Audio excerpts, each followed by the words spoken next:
Gimana kalau cara kita mikirin inovasi selama ini ternyata salah? Hari ini kita bakal bongkar satu mitos besar dan nemuin cara pandang baru. Ini bukan soal ngejar revolusi besar-besaran, tapi soal gimana kita bisa ngelihat pola-pola jenius yang sebenarnya udah ada di sekitar kita. Coba deh, bayangin situasi ini. Anda lagi mau mendaki gunung yang super tinggi, tanpa peta, tanpa petunjuk. Ada 100 orang di rombongan, dan masing-masing nyoba rute yang beda-beda. Ada yang lewat utara, ada yang lewat selatan. Nah, udah pasti banyak yang bakal gagal kan? Mungkin kejebak di tebing, atau salah jalan, dan terpaksa harus balik lagi. Akhirnya, setelah berjuang, satu orang berhasil sampai ke puncak. Dan apa yang terjadi? Tiba-tiba aja, semua kerja keras, semua kegagalan dari 99 orang lainnya, seolah-olah lenyap, dilupakan gitu aja. Kita cuma ngerayain satu nama, dan kita kasih dia label, Genius. Nah, disinilah masalahnya. Sejarah itu ditulis ulang. Dari puncak gunung, rute terbaik kelihatan jelas banget, lurus, dan gampang. Kita jadi lupa sama semua jalan buntu yang udah dicoba. Kita bahkan lupa kalau kegagalan orang lain itulah yang justru ngasih petunjuk buat si pemenang. Keberhasilan yang sebenarnya hasil dari evolusi dan trial and error, kita salah artikan sebagai sebuah desain brilian dari awal. Inilah yang kita sebut mitos si jenius tunggal. Kita tuh kayak terobsesi banget sama ide kalau inovasi besar itu datang dari satu orang visioner yang bisa lihat masa depan.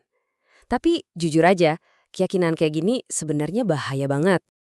Oke, sekarang mari kita lihat gimana mitos jenius tunggal ini hancur lebur di dunia nyata. Ingat Google Glass kan? Wah, hype-nya waktu itu luar biasa. Dibilang bakal jadi masa depan, dipakai sama selebritis, dan peluncurannya spektakuler banget. Kalau di atas kertas, ini tuh definisi dari sebuah revolusi teknologi, sebuah lompatan besar ke masa depan. Tapi produk itu gagal total. Kenapa? Ya emang ada masalah teknis, tapi kegagalan terbesarnya itu justru bersifat sosial. Orang-orang jadi ngerasa nggak nyaman, bahkan ngeri ngelihat ada kamera yang nyala terus di wajah orang lain. Masyarakat ternyata belum siap dan produk itu gagal beradaptasi. Dan ternyata kegagalan Google Glass itu bukan pengecualian, justru itu aturannya. Faktanya, 95% dari 30.000 produk baru yang diluncurkan setiap tahunnya gagal. Ini bukti telak kalau model inovasi jenius tunggal yang revolusioner itu ya gak berhasil. Ini bikin kita mikir kan, kalau bukan dengan menciptakan sesuatu yang benar-benar baru dari nol, terus apa dong rahasia inovasi yang beneran berhasil? Dan rahasianya adalah ini, inovasi sejati itu jarang banget revolusioner, hampir selalu evolusioner. Ide-ide hebat itu gak diciptakan dari ruang hampa, tapi diadaptasi dari yang sudah ada. Coba kita bandingin ya, di satu sisi ada ide revolusioner kayak Google Glass, komputer di wajah Anda. Di sisi lain, ada pendekatan yang jauh lebih cerdas. Contohnya, gimana film blockbuster Alien dipresentasikan ke para eksekutif studio film. Cuma 3 kata ini, Jaws di luar angkasa. Udah, itu aja. Coba perhatiin betapa jeniusnya ini. Mereka nggak bilang mau bikin genre film yang baru sama sekali. Mereka ngambil formula yang udah terbukti sukses. Film Jaws, monster menegangkan yang ngeburu sekelompok orang di tempat terisolasi, dan mereka cuma ganti latarnya. Nah, itu evolusi, bukan revolusi. Dan ini bukan cuma soal film loh, datanya benar-benar mendukung ini. Sebuah analisis besar-besaran terhadap 200.000 paten teknis nemuin sesuatu yang mencengangkan, 95% masalah yang dihadapi para insinyur, solusinya tuh sebenarnya udah pernah ada sebelumnya, cuma 1% yang benar-benar revolusioner. Kebanyakan inovasi itu cuma adaptasi yang cerdas. Oke, jadi kalau solusinya emang udah ada di luar sana, kita nyarinya di mana? Jawabannya ada di sekitar kita, terutama di alam, yang udah melakukan riset dan pengembangan tanpa henti selama 3,8 miliar tahun. Mari kita lihat contoh kasus yang luar biasa, kereta peluru Shinkansen di Jepang. Tantangannya bukan cuma soal kecepatan, tapi juga soal suara. Tiap kali kereta super cepat ini masuk terowongan, ia menciptakan gelombang kejut yang suaranya kenceng banget, yang disebut ledakan terowongan. Dan solusinya, Datang dari tempat yang gak disangka-sangka.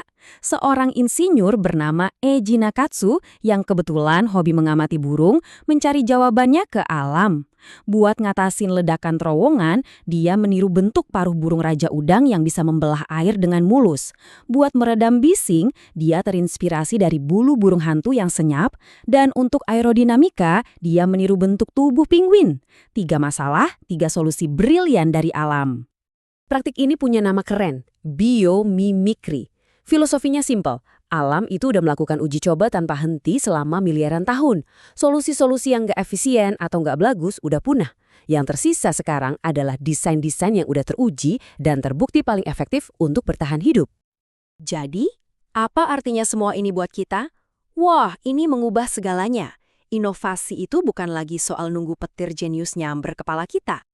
Kunci yang sebenarnya bukanlah punya percikan jenius yang langka itu. Kuncinya adalah melatih mata baru. Kemampuan untuk melihat pola-pola sukses di sekitar kita. Entah itu di alam, di psikologi, atau bahkan di industri lain. Lalu dengan cerdas mengadaptasinya. Ini adalah pergeseran mendasar dari menciptakan menjadi mengamati. Jadi, saya mau tinggalin Anda dengan satu pikiran ini. Solusi untuk masalah terbesar yang lagi Anda hadapi sekarang, kemungkinan besar udah ada di luar sana. Mungkin bersembunyi di tempat yang gak pernah Anda duga. Pertanyaannya adalah, bisakah Anda melihatnya?